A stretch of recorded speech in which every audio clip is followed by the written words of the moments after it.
Welcome to Behaviorally Speaking, our monthly series where we connect with industry experts and clients around the world to explore the latest insights into consumer behavior and market trends. Each episode brings you closer to understanding how brands can make smarter decisions globally, from innovative pack design to cutting-edge tech adoption.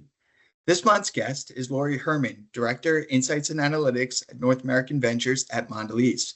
And I'm Ian Donahue, VP of Customer Success at Behaviorally. As it's New Year, we'll be discussing healthy packaging and back panels. So let's begin. Hi, Lori. Thanks for joining us today. Hi, Ian. Thank you. Always love to talk about packaging. Absolutely. And I'm always very interested to hear your views and your points of views about things. So before we begin, can you just tell us a little bit about your role and your responsibility at Mondelēz Ventures? Yeah, sure. I have the privilege of working with some of the brands that we acquired over the past few years. I work with Perfect Snacks, Tate's Bake Shop, Hue Chocolate, and 7 Days. So my team is responsible to support in all aspects of insights and analytics. So like you might expect from, other working with other bigger brands, but we work with across these brands. We try to be super resourceful and efficient and, kind of learn from each other and share the wealth. We tap into all aspects of the consumer to help inform our innovation, our communications, and, of course, our packaging graphics and functionality. So. Absolutely. Absolutely. Yeah. Very, very interesting. And for those in the audience that aren't familiar with kind of the function of ventures, how would you describe that as being different from kind of more traditional insight functions? Yeah, I mean, it's its own independent business unit within Mondelēz. So we kind of nurture the entrepreneurial spirit of these brands.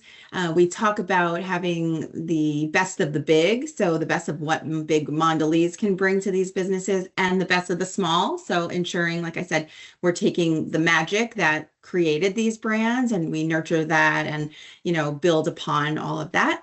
So I'd say there's, a little bit, it's a different approach. I'd say our budgets probably are not as big as you might expect from a big national brand that's been around for, 50 to 100 years.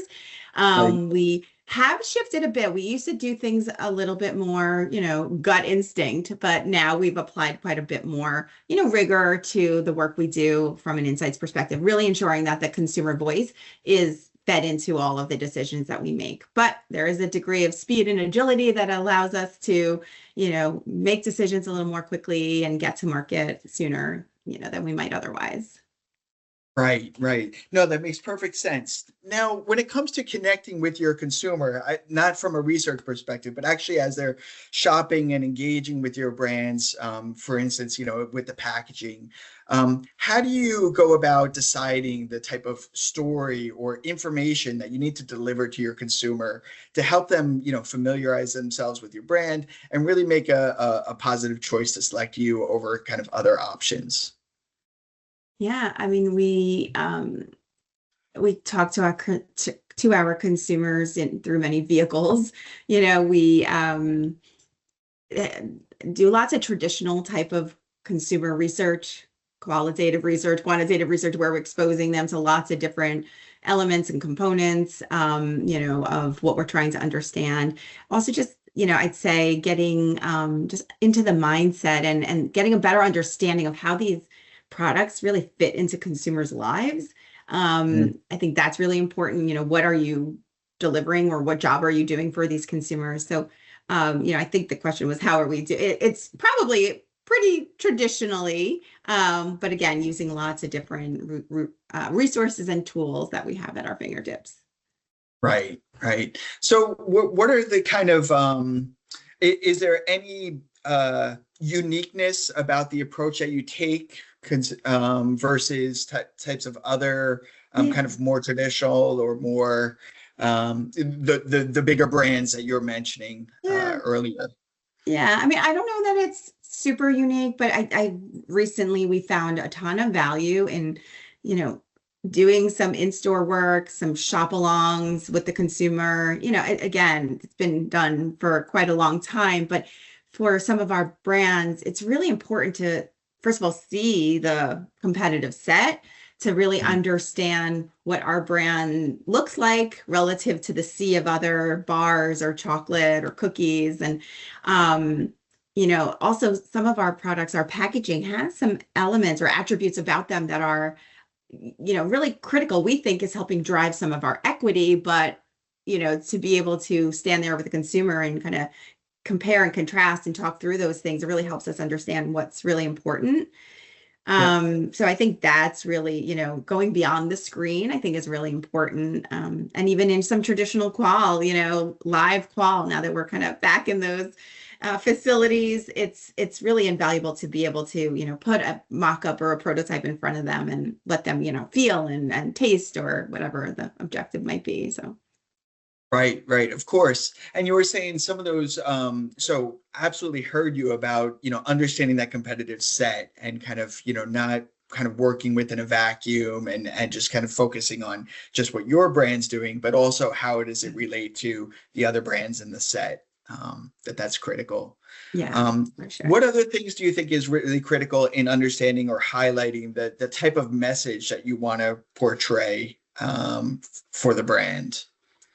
Yeah. The message, so my brands, maybe Mhm. despite having smaller research budgets or even smaller, A&C advertising budgets, it's critical that whatever we're conveying or every touch point that we leverage is conveying the same single message, which is, our brand positioning. So we really do a lot to ensure that that's right and that's resonating with our consumers and that they really, can internalize what we are, the words we're using and understand that, okay, this is a brand for me because it will do that. And in turn, I will feel this way. Or so we do a lot of work to ensure that we're solid on what that positioning is. And then, in terms of what do you put on the packaging, what's most important, obviously you have a limited real estate with, some of my brand's packages. And so we do some other work to understand kind of the priority. What are those claims or other, attributes about the product that you really need to put on the front because that's what, they're going to see first and then telegraph to them what this product is all about. So, so we do various and iterative, I would say, too, types of consumer research touch points just to see, what's really going to move the needle for us by having, it either on the front of the pack or in our communications. Right. Oh, I hear you loud and clear. So basically, one of the things that really struck me is about the positioning and making sure that the positioning comes across. It's not just an internal positioning or something Yeah. that's just for ad testing, but it's also something that needs to be embodied in the packaging and the packaging design, but also conveying those types of need to knows Yeah. in order to, be considered for purchase, right? And that's a Exactly. delicate balance as you come about with the packaging. That's right. So, there's some things that you can communicate on packaging, front of pack, back of pack, or whatever. Well, what Mhm. type of philosophy or approaches do you use when considering kind of what goes on front, what goes on a secondary panel, so on and so forth? Yeah. I think for us, we understand within our categories kind of those elements that, the table stakes. So for Mhm. Perfect Snacks, consumers need to know how much protein is on a protein bar. Right. Hands down, that has to be on the front of the pack.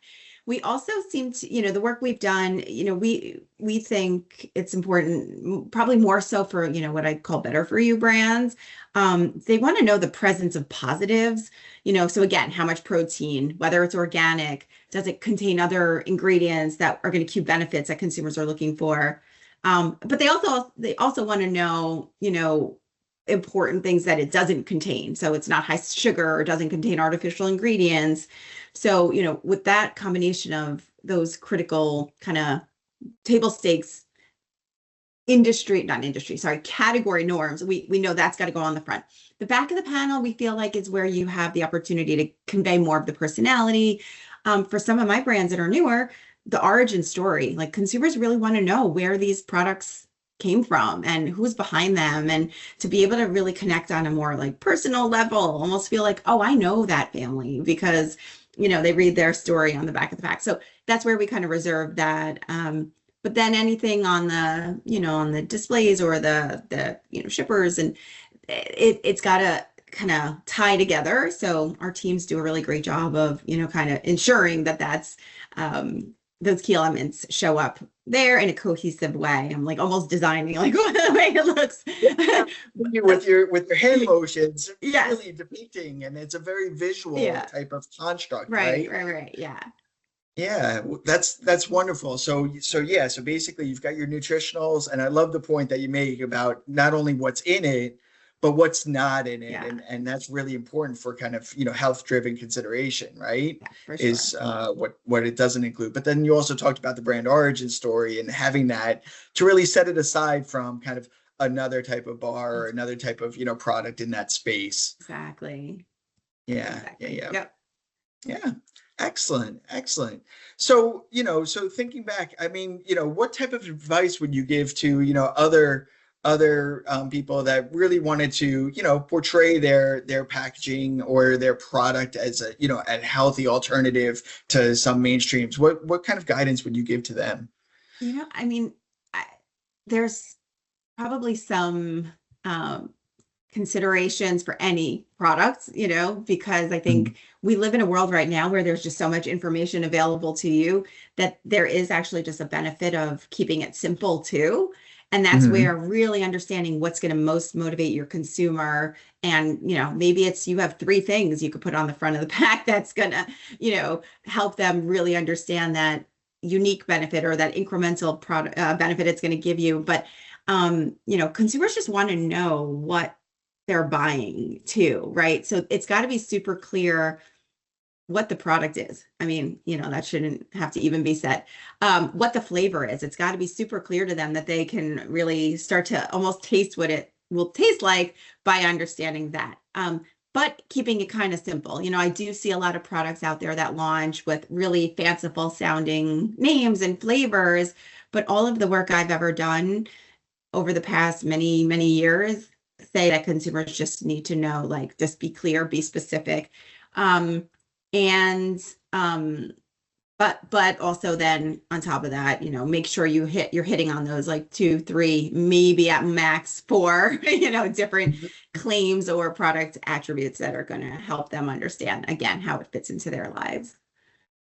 Wonderful. And obviously research is a big part of that. And also the kind of internal communication, knowing about, what your brand is standing for and what it's trying to portray, how a consumer can interpret that message and understand it in a clear and precise way as well.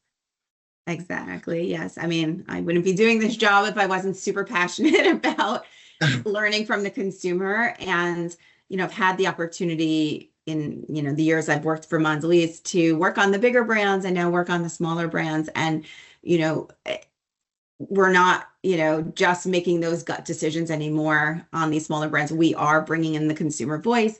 We're doing, like I said, some iterative work so that we can start to, specifically on packaging graphics, do some qualitative work to help you narrow down what might be resonating the most, if you have different options, and then ultimately doing the quant validation at the end to make sure that that design is really going to do its job on the shelf. So I feel super strongly that packaging is your like most valuable real estate. I think obviously everybody would probably agree to that, unless you're, Oreo and you have millions to spend on advertising. But you got to get it right. So.